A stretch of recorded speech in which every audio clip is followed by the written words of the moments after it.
What happens to the right of the woman who does not want the child? What happens in the case of unplanned pregnancies when the woman is not fit? What happens if the husband and wife are not in a position to provide for life and take care of the child? What happens in the case of pregnancies due to rape or incest or marital rape? Let's say an accidental pregnancy happens and we're not ready. What are we doing to that child? What are we doing to that life? Covenant is responsibility. Definitely the solution to abortion and this debate, it is not about proving another point. Let me ask you this. Even if we were able to prove, without a doubt, a zygote from the moment of conception is human life, does it answer some of the pressing and harsh questions that anti-abortionists truly fight for? Pleasure between a husband and wife and reproduction are two sides of the same coin. Sex outside of marriage, it is a breaking of covenantal relationships. But let me also tell you this, the fact that everything has consequences.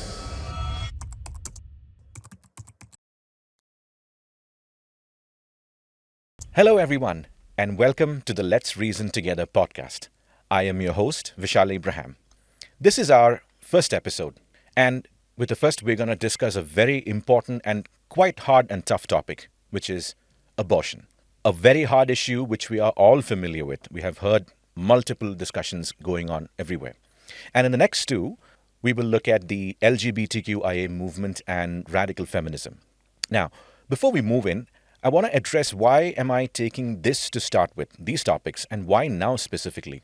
These are not just cultural or political issues. Although it has been made political, it has been made cultural, it really affects us. These, at its core, are very moral questions. And moral questions affects individuals and families and societies and the nation, if you look at it.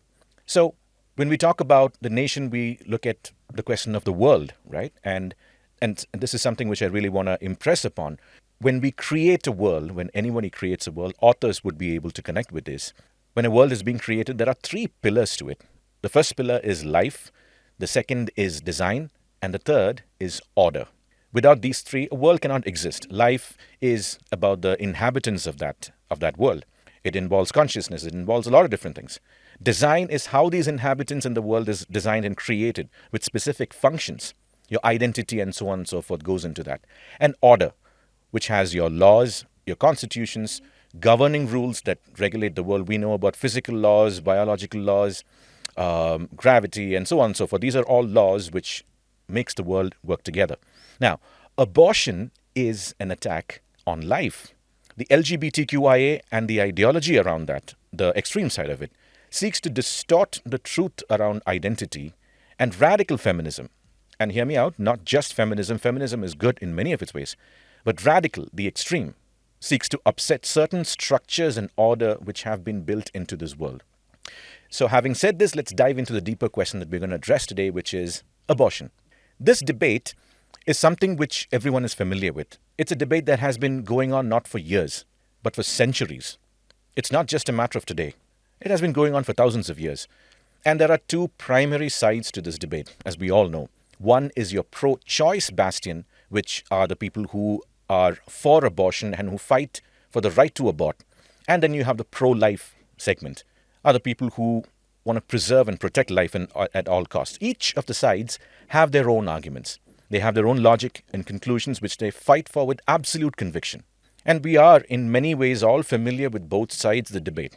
And just to give you a quick idea, I'm going to give you what the pro-choice or the pro-abortion side fights for. At its reality, they fight for bodily autonomy, that is, the right of a woman over her body and what happens with it. Second is the right to choose whether to be a mother or not, or whether to become pregnant at all. The third, the right to deny and the right to accept pregnancy and motherhood. The right to chart out a course of life that seems best to her, and the right to a happy life. Many a times, the traditional side of the dialogue, including many churches, institutions, and our culture, think that pro-choicers are morally corrupt or evil and that they are promoting murder. While there are extremes, of course, in any ideology there are extremes. There are very extreme cases where abortion is done with a morally wrong intent.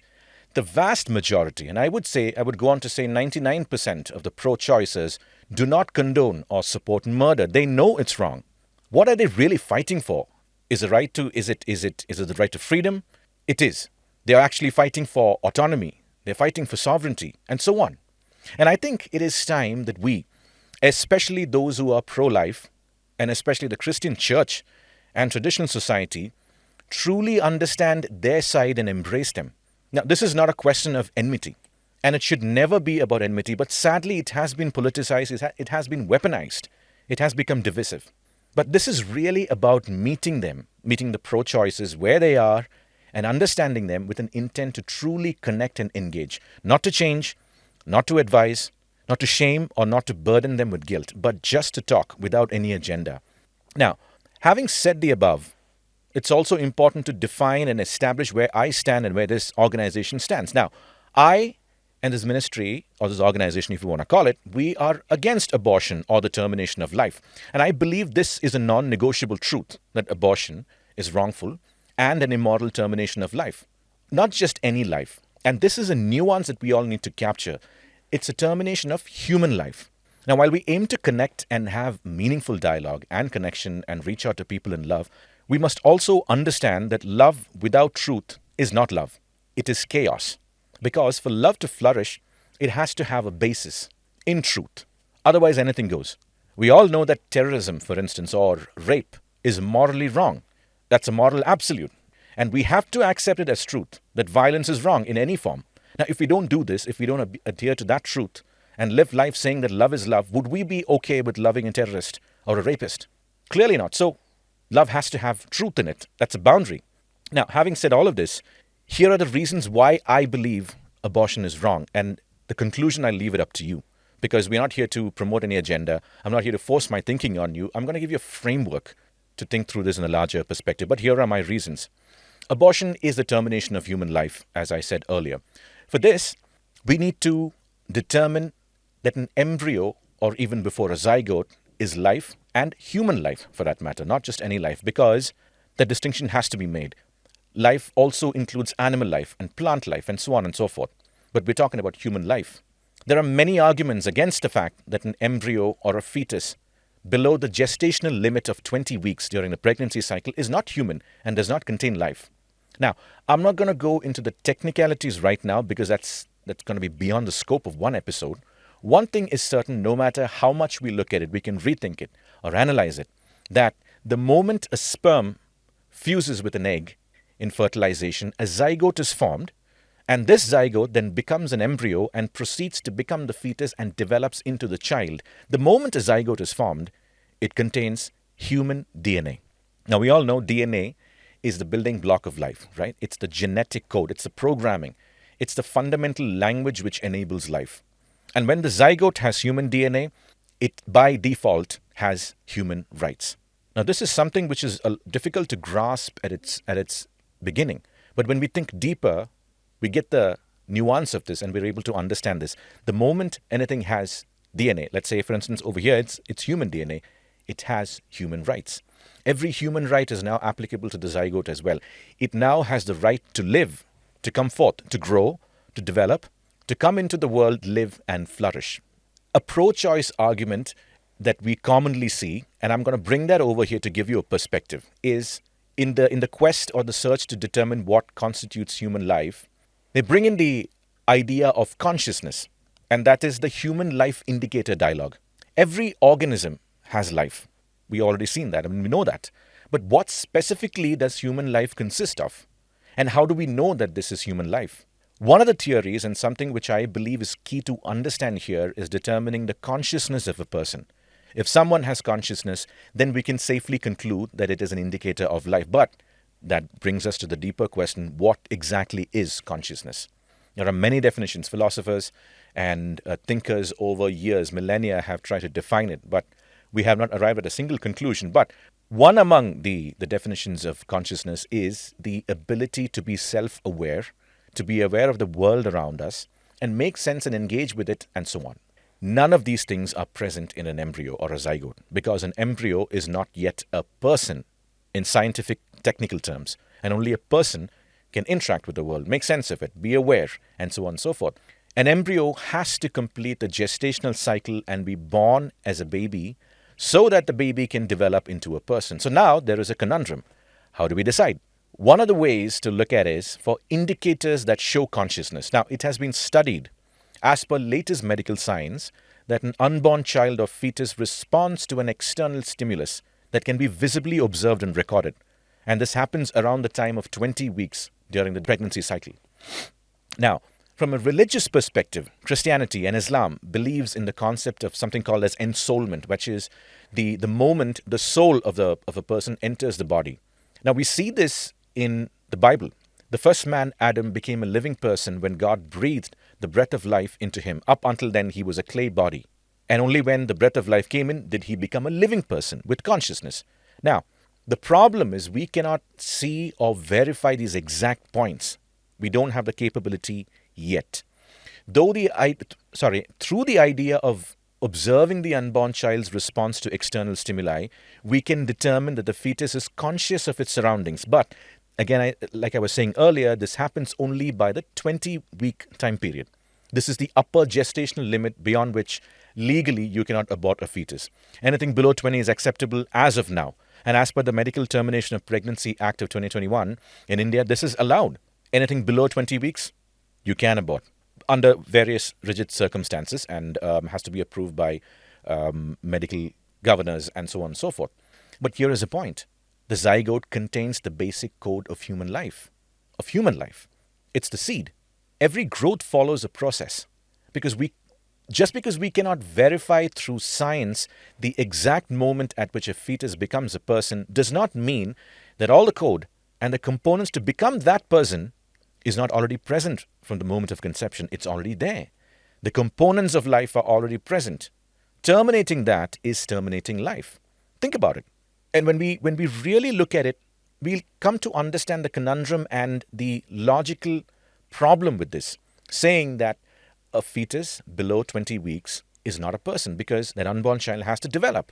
Another reason why I believe abortion is wrong and why I believe this is human life is from the fetus or even from the zygote itself, we can determine the child's hair color, eye color, and so on. These are all indicators of a work in progress. These are not abstract theories. These are active indicators of a life in active progress. The process of life growing is taking place. So, termination of the embryo is termination of life and human life. Now, there are many more facts which I believe that abortion is wrongful termination of human life, and we can conclusively prove through logic, we can look at philosophy, we can look at science, that an unborn child and even a zygote has human life, that it has fundamental human rights. And one of that fundamental human rights is the right to live. But here's where I'm going to stop you and think. This is not what I want to address. We know this. We see the pro-choice arguments. We see the pro-life arguments. Now, I want to address something a bit more layered, a bit more deeper. The solution to abortion is not another debate. And I'm in no way saying that any of these topics that we're discussing is a solution in itself, because I'm not qualified fully to, or neither, so is nobody else going to be able to give a final solution. But definitely the solution to abortion and this debate is not more debate. It is not about proving another point. Science is advancing. Someday, we may actually be able to physically record and observe the exact moment life begins. But let me ask you this. Even if we were able to prove, without a doubt, a zygote from the moment of conception is human life, does it answer some of the pressing and harsh questions that anti-abortionists truly fight for? For instance, what happens to the right of the woman who does not want the child? What happens in the case of unplanned pregnancies when the woman is not fit, medically or mentally, or they just don't want a child? What happens if the husband and wife are not in a position to provide for life and take care of the child? What happens in the case of pregnancies due to rape or incest or marital rape? And now here is another question where many pro-life people dodge or consider not worthy of argument. What happens to the state of the world in the case of unchecked population? It's a real question. Environmental concerns, depletion of natural resources, and so on. This is a real and very important question. All of these are. And one more question. Why should people bring forth life into a broken world? Isn't it the best, morally correct option to not bring life knowingly into a broken world? Now, especially to this, I, as a Christian myself, have failed to answer and have struggled with it. For instance, the Bible have stalwarts of faith, such as Jeremiah the prophet, King Solomon, Job. And Jeremiah the prophet is famous to have said, "Cursed be the day that I was born." He said it would have been better if I never saw the light of day. Job said the same thing. They are all people of faith. They are all religious, if you want to call it that, you want to put that label to them. But even they struggled with these questions. They faced it. And I believe it is the right question. All of the questions that the anti-abortion side is trying to ask. So what am I trying to say with all of this? Again, the solution is not another scientific, philosophical, or logical answer. We've had enough.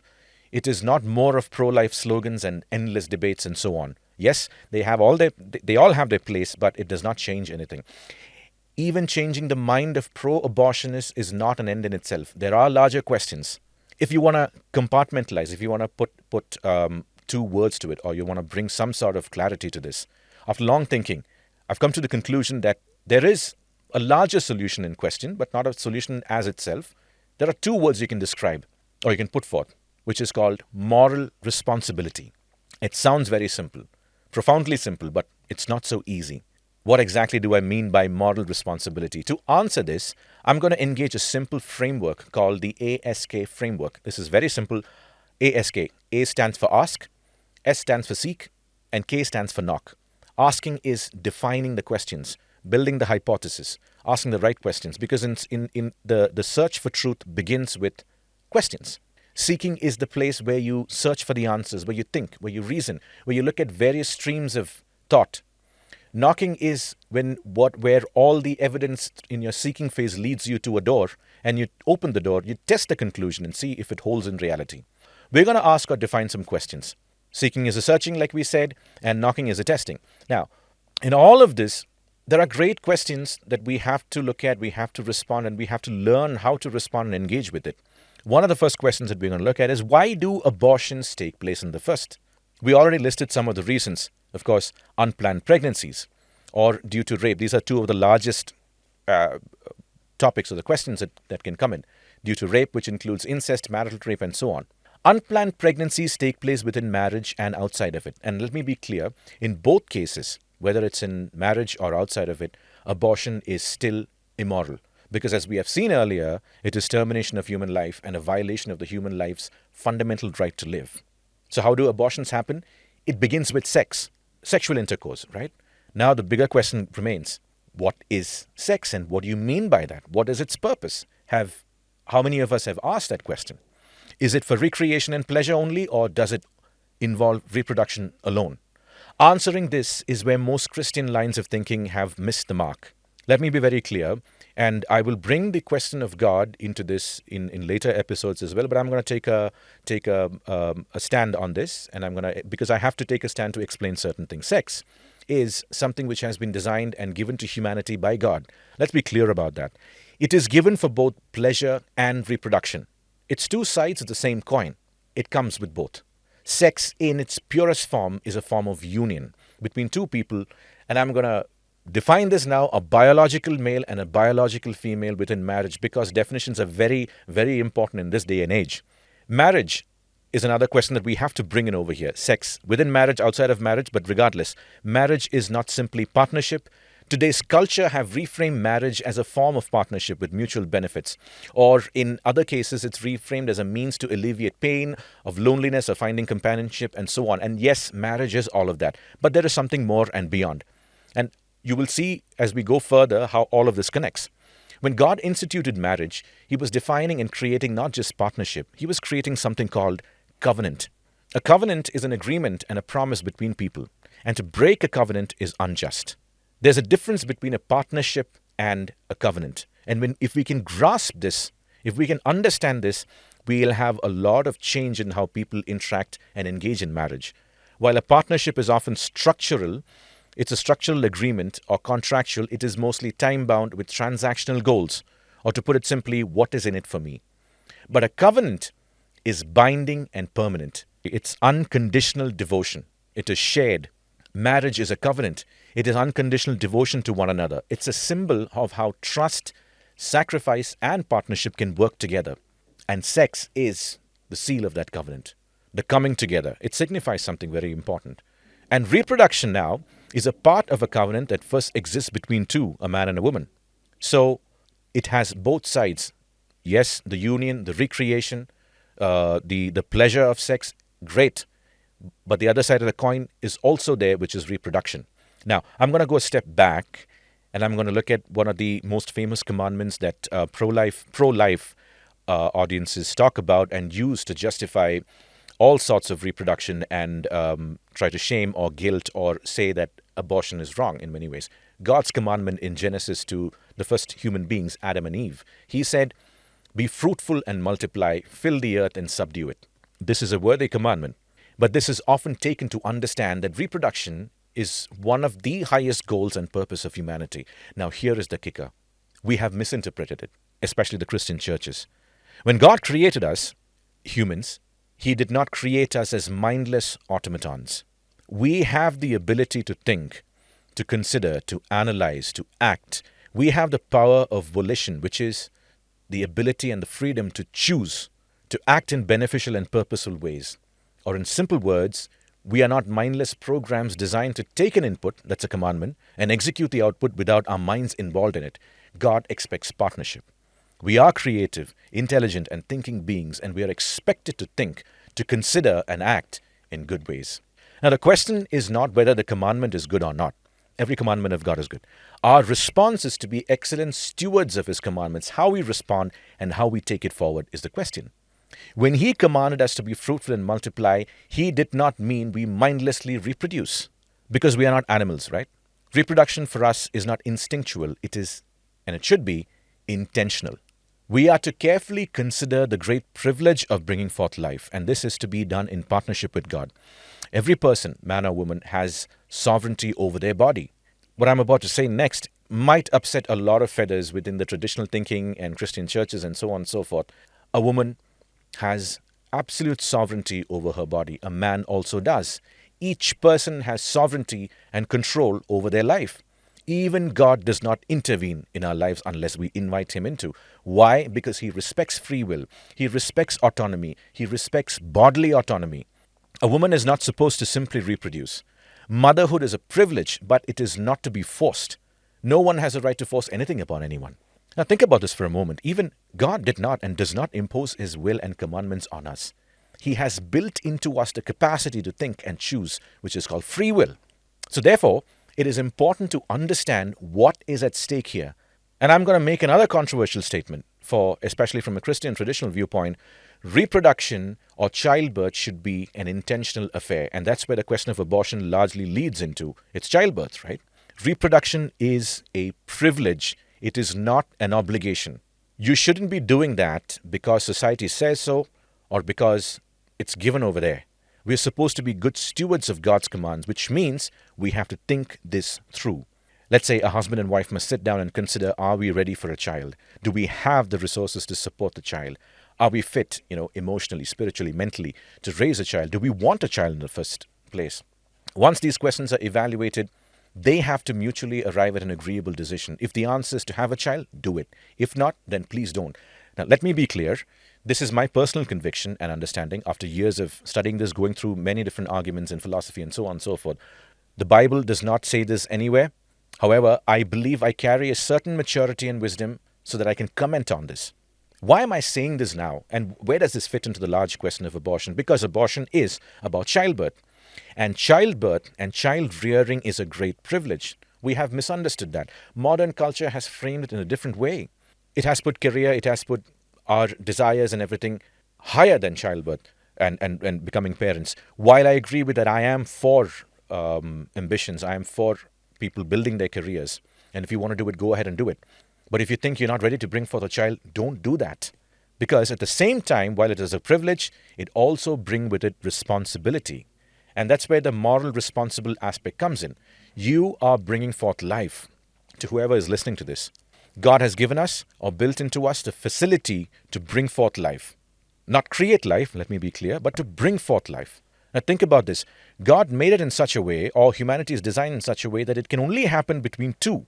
Two life forms can bring a similar life form. Or in other words, human life can only be brought about through humans. Do we see a separate machine somewhere out there that keeps on cyclically reproducing children? No.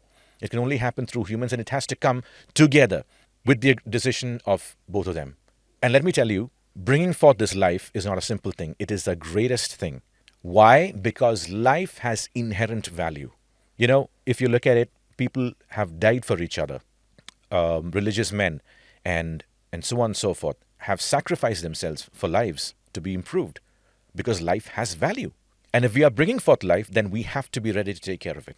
We cannot be irresponsible about this. We cannot be careless about life. And this is the core I'm trying to hit, the idea of responsibility. God expects us to be responsible about childbirth.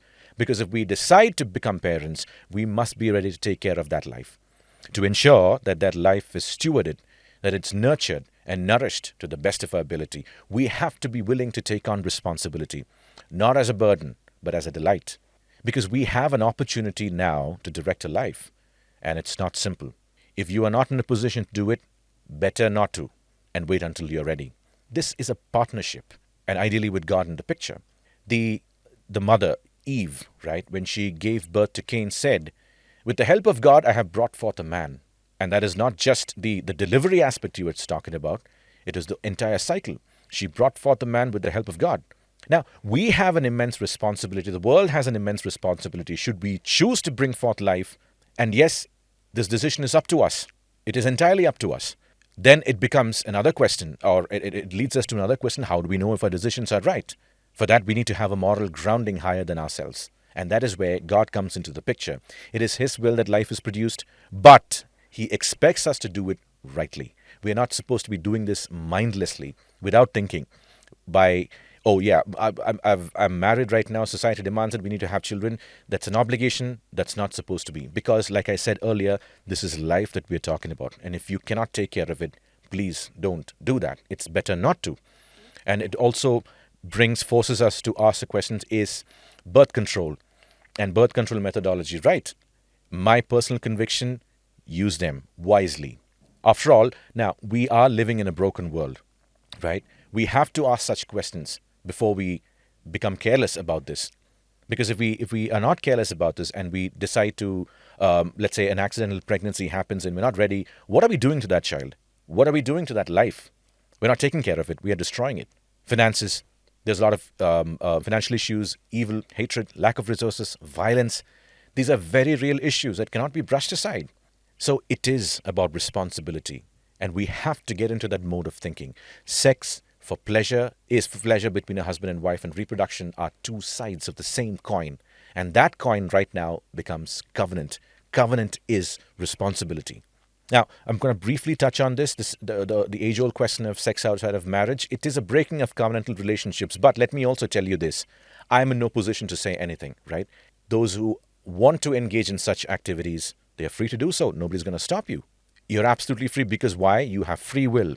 You have full autonomy. You have absolute freedom to do whatever you see is beneficial. But let's also keep in mind the fact that everything has consequences. If you engage in sex outside of marriage, you must be ready to face whatever that brings. In this case, the possibility of pregnancy. If that happens, the resorting measure is not to go to the side of murder and abort a child. It should be about raising that child, but you have to be ready for that. It is this freedom without responsibilities that are in many ways at the heart of many pro-choice proponents, and which is why I had to uncover all of these things to come to this point. To engage in sexual freedom without the attached responsibilities is at the core. This applies to those who are married as well. Should you decide to engage in sexual intercourse without the proper precautions, then you must be ready to face the consequences. Naming it accidental, etc., and choosing abortion then is not right. Because why? We are becoming careless. We're not becoming responsible. Therefore, it is a question of moral responsibility that should drive us. Make wise decisions. And let those decisions be guided by absolute moral standards. Now, let's say a husband and wife, or between two outside of marriage, to explain my point takes all the precautions. Right? They have weighed every possibility. They have prayed about it. They have thought about it. They have taken birth control and decided to have children they're not decided to have children. They have taken all precautions and are careful, but still end up getting pregnant. In this case, does abortion become right? Absolutely not. Why? Because the truth about abortion still does not change. And what is that truth? We saw in the beginning that abortion is the wrongful termination of life. And I want to drive this particular point. Our response should be changing. Truth will never change, no matter the circumstance. Truth will remain truth. Otherwise, it's not truth. It's just a story.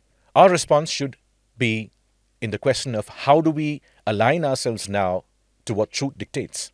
In this possibility, we need to think of it as think of is beyond our circumstances. We have to look toward hope. And now that the die has been cast, let the Lord determine the outcome. There's a very famous saying in Proverbs which says, "We may have cast the dice, but the Lord determines the outcome." In cases where when people have been very careful about what they are doing, they have taken the precautions like we said right now, but still a child has been born, the die has been cast. But we should not be in the position to say, "I don't want this right now." The die has been cast. Now it's a time to trust in something which is higher than you and let that higher thing guide the outcome. This then becomes not just about the married couple, it forces the question of the larger ecosystem as well, of family, of support system around us and them. And here's the thing, it is the prerogative of the support systems to ensure that life is given predominance and taken care of at any point. Now, what happens? Another question is, what happens if the woman is not mentally fit or has medical diseases and, let's say, for instance, pregnancy would harm her or even question her life? This is a tough question. And we cannot avoid these kind of questions because these are real things, the real questions that people are actually asking. But again, truth does not change due to any individual circumstances. Yes, what you're dealing with might be very real, but again, truth does not change. The resort should not be, in this case, to be towards opting for termination.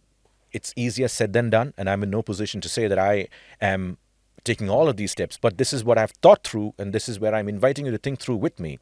The resort should be towards upholding life. Both lives, the mother and child, both are precious. Institutions such as hospitals should ideally take courses of action that benefits both. Like I said, it's easier said than done. It requires a lot of hard change. Many may not have the finances to undergo for such extensive and expensive treatments, for instance. These are also issues. Here, the ideal scenario is for support system to come together. It calls for a larger reorganization of systems, starting from healthcare, from insurance, and so on. It starts with a change in thinking, one that is directed and prioritizing towards protecting of life.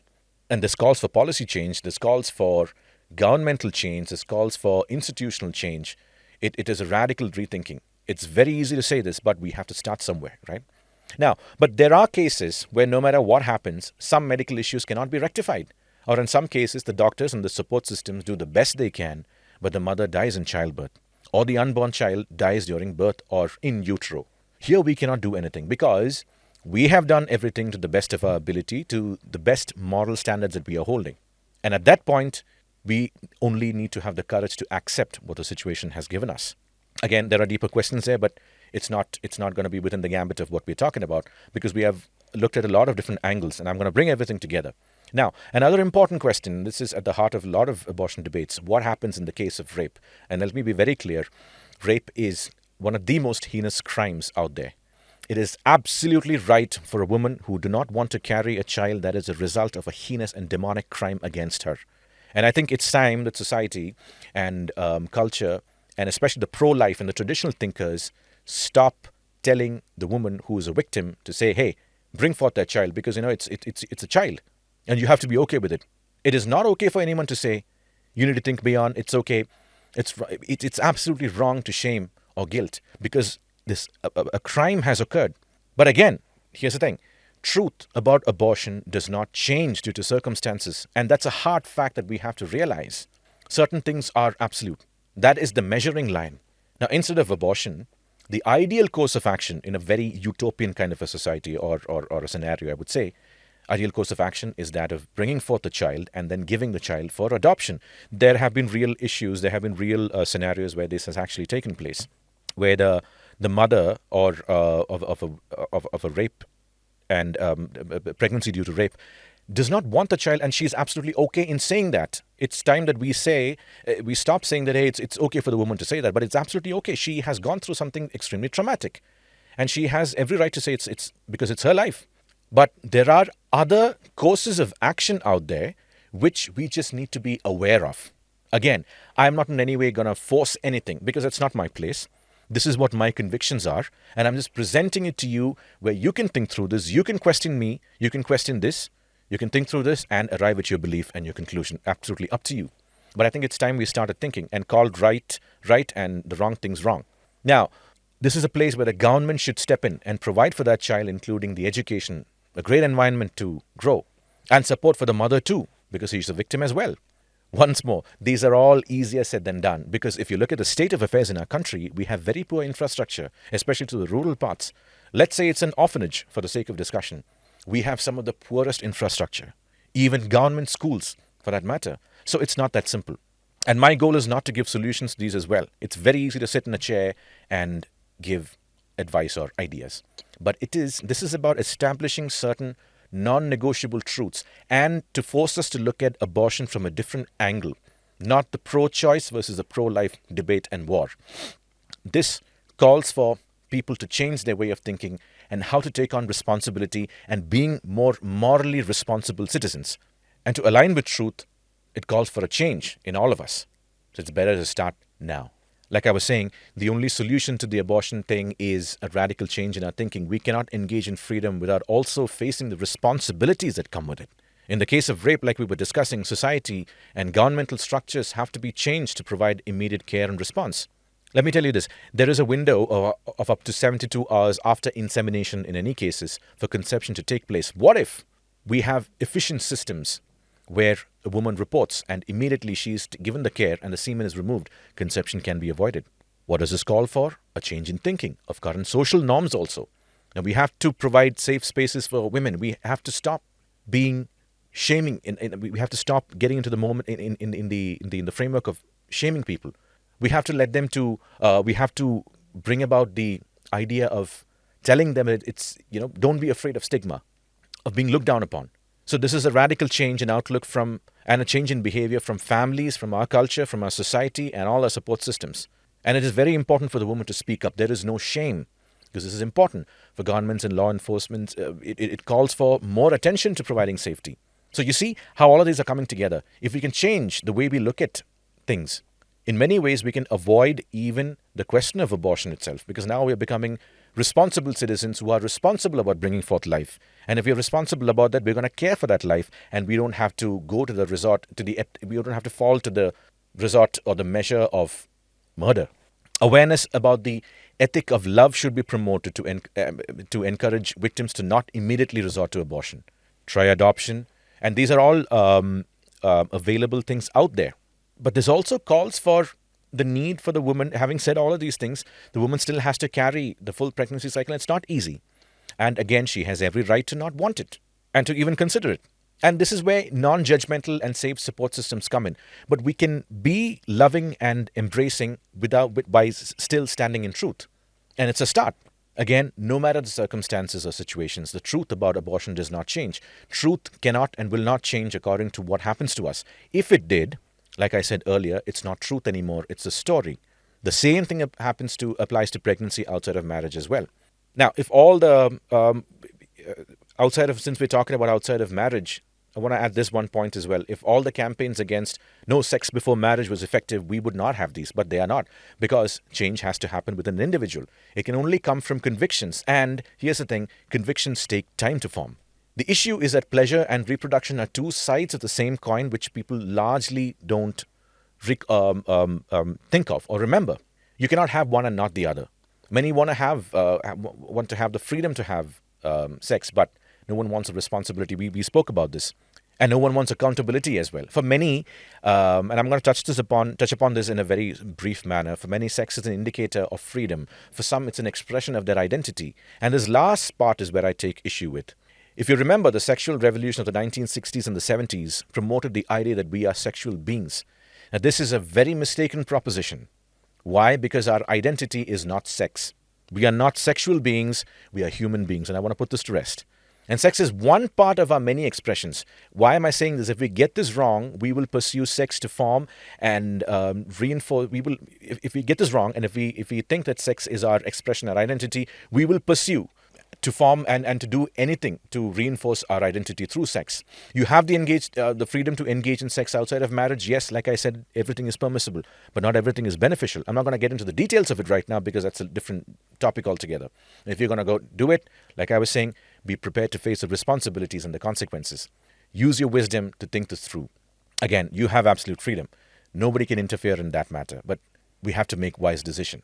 So you see where all of this is coming from. We started from the abortion debate being between the pro-life and the pro-choice decision. But what is really at stake. There are questions which are really hard, and we have to answer that questions. We have to ask, or we have to engage with those. And to do that, we have to think more deeper. The questions beneath the questions. We have to look at the idea of how sex is perceived, how sex is used, what marriage is. Because all of this comes under the gambit and the boundary of responsibility. We have to think this through. Because if responsible, then we can do whatever we want, but we don't want we're not ready to take the responsibility that comes with it. Many don't want children because they don't want the responsibility. Yes, it is tough. It is not an easy job. Being a parent myself, I can fully attest to this. A lot of change. It forces you to change in ways you never thought earlier. You have to provide. You have to let go of certain behaviors. You have to become disciplined and focused. You have to juggle a lot of things. It takes skill. It takes patience. It may require you to sacrifice some things you hold dear. But here's the thing. Love is all about sacrifice. Being a responsible person is about sacrifice. Having said all this, here is the measuring line, and I want to summarize this briefly. Abortion is wrong. We established that because it is a termination of human life. Shaming and guilting those who fight for freedom to choose and an abortion, framing them as morally corrupt, is also wrong. What we need is not more debate. We need conversations first and change in our thinking.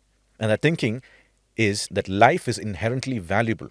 Therefore, bringing life forth is a great responsibility that should not be taken lightly. It is something to be thought through.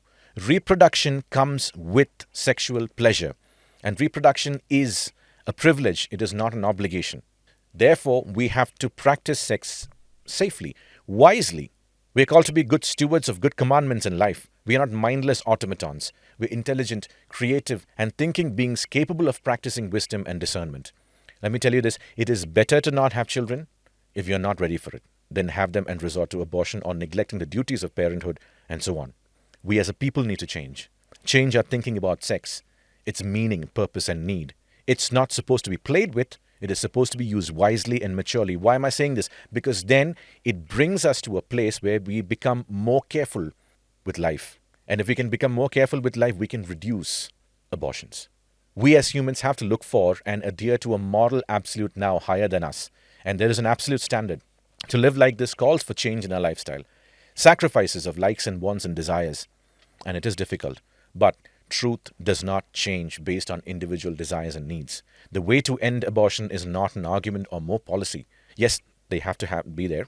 But it is a slow and hard work of thinking through the cost and benefits of choices. It is a change that has to come in culture and societal thinking, and how we view marriage, and how we view sexual activity, and how we view freedom, and how we need to look at being accountable and adhere to responsibility. And the deeper problem is that if we do not adhere to an absolute truth, then we have nothing to fall on. Truth becomes subjective, and we go back and forth. There is no cut and right solution to abortion, right? Because even the Bible is also very silent on this. It does not in explicit terms say, hey, abortion is wrong. It's very silent in giving a final answer. And it is time we thought why that is so. And it is my belief that while it is silent, God has given us the fundamentals. He has given us the principles and the moral standard. And He expects us to use our wisdom to do the right thing. Again, I want to stress this. He did not create mindless beings that are similar to a program or an automaton to fulfill His commandments. He expects us to partner with Him in sitting down and thinking through, engaging and interacting with what He said. A good God does not expect His children to blindly follow anything. It is a wrong teaching in many Christian circles and religious circles that God said, you have no part in it, just take it blindly and do it. No, He gave us the privilege to partner with Him and do the right thing. No mature person and no person of solid character would ever expect his children or her children or others to follow them blindly. He or she would expect them to sit with him and her, and think it through. Because that person knows that something good and true would stand the test of intellectual analysis and the brute force of questioning. And that is what God is inviting us to reason. And at its core, this is what this podcast and our organization is largely for. What we're trying to do is to invite you to reason together, because we're also searching. We're also seeking, just like you. And we believe only by understanding opposing viewpoints can we ever hope to reach a final conclusion. That final conclusion may take ages because, as I said, this change in thinking, if you have to look at abortion from the angle of responsibility that forces us to question how we look at marriages, how we use sex, it's a great change in our thinking. And that takes time. But it is a starting point. Now, to all the people who are pro choice and pro abortion who are listening to this, I want to tell you, I hear you, we hear you, and I understand you. You are seeking and fighting for something that you believe to be true and noble, and we respect you. The questions you ask are valid, they are true and absolutely valid. It is a fact. And no one can pursue truth about this issue by shutting you down, ignoring you, or shaming or guilting you. It is time we all address the real question that simply saying that abortion is than simply saying that abortion is murder. While on many terms, many on fronts it is, the larger and deeper, powerful questions are still not answered. And that is what I'm trying to do. Not answer in conclusions, but by providing a larger framework for all of us to think through and come to our conclusion. No more of talking down to anybody. Truth does not need to be forced. It only needs to be declared and witnessed. It does not need an army. The rest is up to every individual. Now, we covered a lot of things. We started from abortion and why it is wrong to looking at it from a completely different angle from what we have heard so far about the fact of being the need for responsibility to live rightly.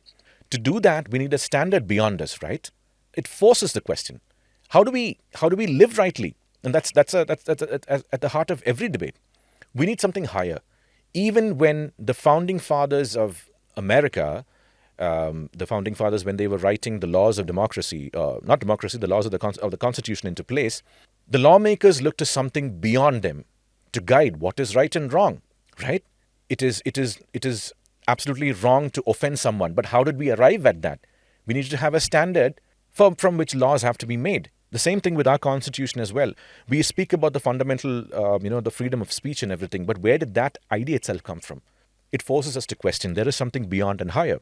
That is absolute truth and morality. Therefore, we need someone higher than us. Because now, at this moment in time, truth is very subjective. There's no standards. It is shared. We live in a very subjective world.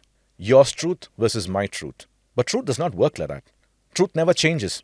There is light, and the absence of light is darkness. There's no gray area in between. Or we can discuss about the nuances in between, but some things are absolutely true. If we don't have absolute truth, we cannot progress. And I'm going to give you reasons for that in later episodes and seasons, but that higher thing is God. The reasons why he exists and so on and so forth. Scientifically, philosophically, sociologically, psychologically, we can look at it. But I'm going to leave you with this. The need for a higher standard that we can fall so that we can live a morally responsible life, so that we can avoid bringing forth life unnecessarily and being careless about it, so we can avoid abortion. Think about this. If we can change our thinking, anything is possible. But I'm not so careless in my thinking because these are lofty goals. But we have to start somewhere. Culture change takes about 15 years at the very least. At the very least. 20 years maybe. But I think it's a great starting point. We can raise a generation who can think through this deeply and arrive at the right conclusion. Again, I want to say this. Bringing forth a child, pregnancy is not something to be played with. Think about it, and then if you cannot, don't do it. Err on the side of the best outcome. Now, if you found this episode, if it connected with you, if it resonated with you, and you have more questions, you have come at a great place. Questions are the starting point of what we do over here. And if you feel that there is someone who you think would benefit from knowing about this, do share this. And until we meet again, this is Vishal Abraham, always encouraging you to question, to think, and believe.